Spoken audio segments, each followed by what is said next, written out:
हर वक्त कड़क न्यूज आपके साथ। नमस्कार, कड़क न्यूज नेटवर्क में आप सभी का स्वागत है। मैं निधि शेट्टी। हाई कोर्ट के एडवोकेट ओम प्रकाश मिश्रा जी कड़क न्यूज के चीफ इकबाल सिद्दीकी जी ने टी राजा के बारे में जो कि उससे टिप्पणी की नवी के बारे में खास बातचीत की। आइए देखते हैं हमारे खास कवर कड़क न्यूज के चीफ इकबाल सिद्दीकी जी मुंबई महाराष्ट्र से।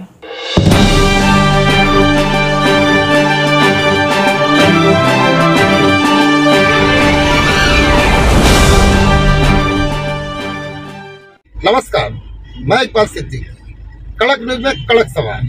आज हमारे साथ हाई कोर्ट के एडवोकेट और एंटी करप्शन के चीफ ओम प्रकाश मिश्रा जी हैं। आज बात करते हैं टीके राजा की, जो हैदराबाद से है, जो बीजेपी का विधायक हुआ करता था। जानते हैं कि उसने नबी के बारे में जो उसने गंदे शब्द यूज किए हैं उसके बारे में ओम जी का क्या कहना। नमस्ते जी। जो टी राजा कहूँ, कॉफी राजा कहूँ, वो तो आप समझदार हैं, लेकिन इसने जो मुस्लिम धर्म के जो सबसे बड़े पैगंबर हैं हमारे मोहम्मद साहब, यानी पूरी दुनिया, हमारे नहीं वो पूरी दुनिया के लोगों के, यानी कि हर जात के हर धर्म के हैं पैगंबर, उसके बारे में ये टी राजा जो है ना बीजेपी के विधायक ने टिप्पणी की है, उसके बारे में आपका क्या कहना?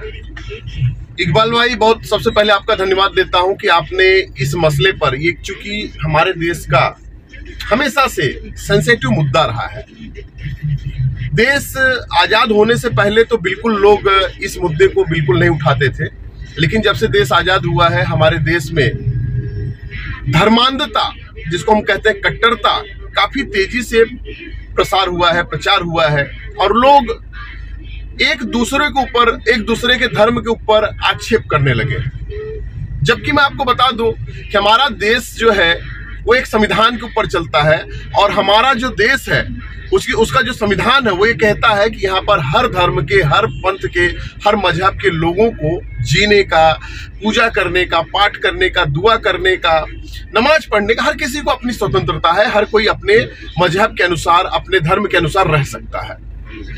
तो मैं ये आपसे पूछना चाहूंगा, आप टी राजा का उदाहरण मत दीजिए। आज हर धर्म के लोग जो है दूसरे धर्म के ऊपर आक्षेप करते हैं, अपने धर्म को ऊंचा समझते हैं, दूसरे के धर्म को नीचा समझते हैं, और नेता, बाबा, ये लोगों के चक्कर में जो जनता आ जाती है, तो समझिए कि जनता केवल और केवल जनता की पिसाई होगी, कुटाई होगी, और जनता जो होगा वो गर्त में जाएगी।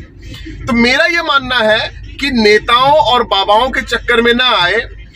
देखिए, हिंदू धर्म में मात्र टी राजा नहीं, ऐसे मैं देख रहा हूं दूसरे धर्म में भी ऐसे लोग हैं। ओवैसी साहब जो अपने आप को ठेकेदार समझते हैं, मौका रहने पर वो भी बाज नहीं आते, कुछ न कुछ कहते रहते हैं, हमेशा जहर उगलते रहते हैं।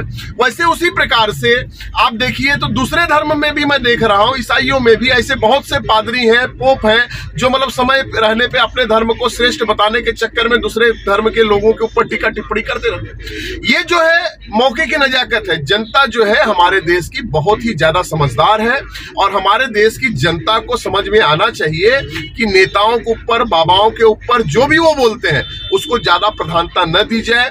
नहीं तो क्या होगा कि हमारा देश का जो संविधान है वो उसके अनुसार काम नहीं कर पाएंगे, और देश की एकता और अखंडता को आ जाएगी। अच्छा मिश्रा जी, ये बताओ, आखिर में कीचड़ मुसलमानों भी क्यों उड़ाया जाता है? जब देखो जो भी कीचड़ है, यानी कि अब इससे पहले एक और वाकया आया था, वो भी बीजेपी के थे, फिर ये भी बीजेपी के हैं, तो आखिर में मुसलमान ही टारगेट क्यों बनता है?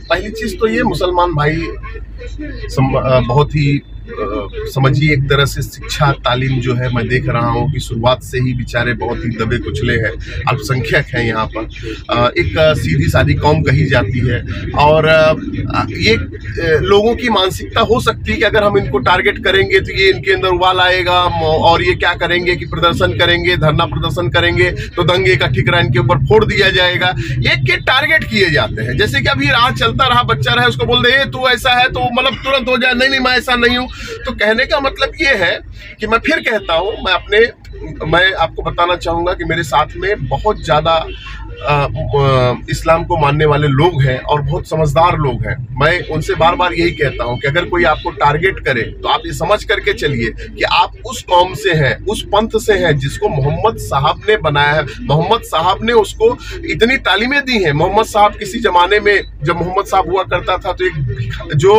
महिला थी उनके ऊपर जब कचरे फेंकती थी तो वो बीमार पड़ी, तो पैगंबर साहब उसको देखने के लिए गए कि मतलब कि भाई देखूं आज उसने मेरे ऊपर कीचड़ नहीं फेंका या फिर मेरे ऊपर कचरा नहीं फेंका। तो वो कौम से हैं, वो क्यों भूल जाते हैं कि हाँ हमको कौन सी शिक्षा दी गई थी? हमको ये शिक्षा दी गई थी कि अगर कोई हमारे ऊपर अटैक करे, हमारे ऊपर कोई हमारा बुरा बोले, तो आप उसको अनसुना करके आगे बढ़िए, क्योंकि आपको बहुत आगे जाना है। आपको इसमें नहीं उलझना है, आपको दंगा फसाद में नहीं उलझना है। मुझे उस दिन खुशी होगी कि जब इस्लाम में, मुस्लिम कौम में लोग IAS PCS बन करके आज प्रथम पंक्ति में खड़े होंगे, तब जाकर के मुझे खुशी होगी। मुझे बिल्कुल खुशी नहीं होगी कि मेरे मुस्लिम भाई जेलों में रहें। आप देखिए आज उसी ठिकरा, उसी तरह से आपको उलझा दिया जा रहा है, आपके कौम को उलझा दिया जा रहा है। तो हमारे जो लड़के हैं, हमारे जो इस्लाम के ज्यादातर बेचारे युवा पीढ़ी आप देखिए जेलों में है, उनको फंसाया जाता है दंगों में कि भाई ये दंगे कर रहे हैं, ये कर रहे हैं। तो मैं ये चाहता हूं कि आप क्या चाहेंगे? आप IAS PCS बनना चाहेंगे कि आप जेलों में जाना चाहेंगे? अगर आप IAS PCS बनना चाहते हैं तो ऐसे चीजों में न पढ़ करके अपने आने वाली पीढ़ी को तालीम दीजिए, मॉडर्न तालीम दीजिए। मैं ये नहीं कहता कि आप मस्जिदों में मत जाइए और मदरसा में मत जाइए, कुरान का तालीम बिल्कुल लीजिए। कुरान की तालीम के साथ साथ कुरान में जो अच्छी चीजें हैं उसको ग्रहण करिए और आगे चल करके मॉडर्न चीजें, जो मतलब कि भाई अंग्रेजी हो, जो चीजें टेक्नोलॉजी वाली चीजें हो, साइंटिफिक चीजें हो, उनको भी ग्रहण करिए, ताकि आपको कोई बेवकूफ न बना सके और आप लोग किसी से किसी भी मामले में कम न रहें। अभी आप सुन रहे थे, ये थे ओम प्रकाश मिश्रा जी। कैमरामैन राजकुमार के साथ मैं इकबाल सिद्दीकी, मुंबई महाराष्ट्र से। ऐसे ही देश और दुनिया भर की खबरों के लिए देखते रहिए कड़क न्यूज नेटवर्क। लाइक, सब्सक्राइब और शेयर करना ना भूलिए। धन्यवाद।